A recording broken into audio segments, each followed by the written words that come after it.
روم بم کی طرح محسوس ہو رہا تھا۔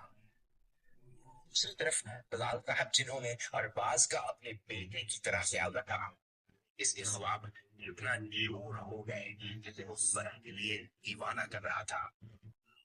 استارہ سعدیہ بیگم نے ارباز کی جائیداد میں سونیا کا نام رکھا۔ بلال صاحب بھی اپنی بیٹی فرح کے لیے ایسا ہی کرنا چاہتے تھے۔ ہم بھی مانتے تھے کہ ہم ایک خاندان ہے مراد ماموں کو، لیکن بدقسمتی سے ہمارا یہ یقین ٹوٹ گیا۔ ہم نے اسے اپنا گھر سمجھا، لیکن انتصاب کر کے ثابت کر دیا تمہیں ہماری کوئی پرواہ نہیں۔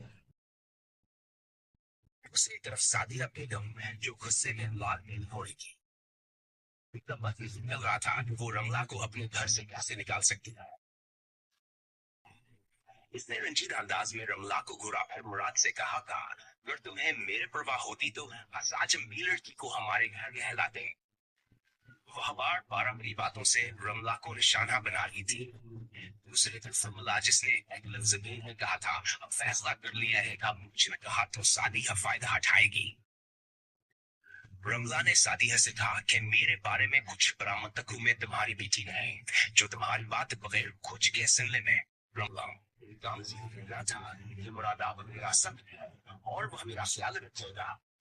رملہ کی بات سے کر سعدیہ اور بلال چونک گئے، نہیں ایسا ہم نے کیا امید نہیں دی۔ بلال صاحب نے سعدیہ کو آخری بار نیند دی کہ تم نے رملہ خوب بھی ایسے نہ جانے دیا تو ہمارا تم سے رشتہ ختم ہو جائے گا۔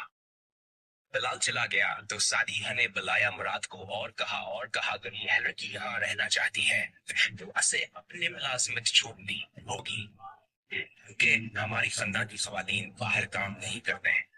سعدیہ بیگم کا اصل مقصد ان کی اخلاقیات کو تباہ کرنا تھا، کیونکہ وہ جانتی ہے کہ کام رملہ کی پہچان ہے۔ لیکن رملہ نے اپنی نوکری چھوڑنے کا فیصلہ کر کے سب کو چونکا دیا کہ ان کو گھر میں عمل کرنا چاہتی ہے۔ رملہ نے سوچا کہ اس کے بعد شاید سعدیہ بیگم سے مان لے گی، لیکن وہ نہیں جانتی تھی کہ یہاں پیاس کے نئے امتحان کا آغاز ہے۔ اگلے دن سعدیہ بیگم نے نوکر رخصت کر دیا اور ساری چابیاں رملہ کے حوالے کر دیں۔ پھر سعدیہ نے کہا بس کپڑے دھونا اور گراسری رملہ ہی کرے گی۔ رملہ نے یہ سب مان لیا۔ وہ صبح سویرے 8 کر یہ سب کام کرتی ہے۔ اگر آپ میرے چینل پر نئے ہیں تو لائک کریں اور سبسکرائب کریں۔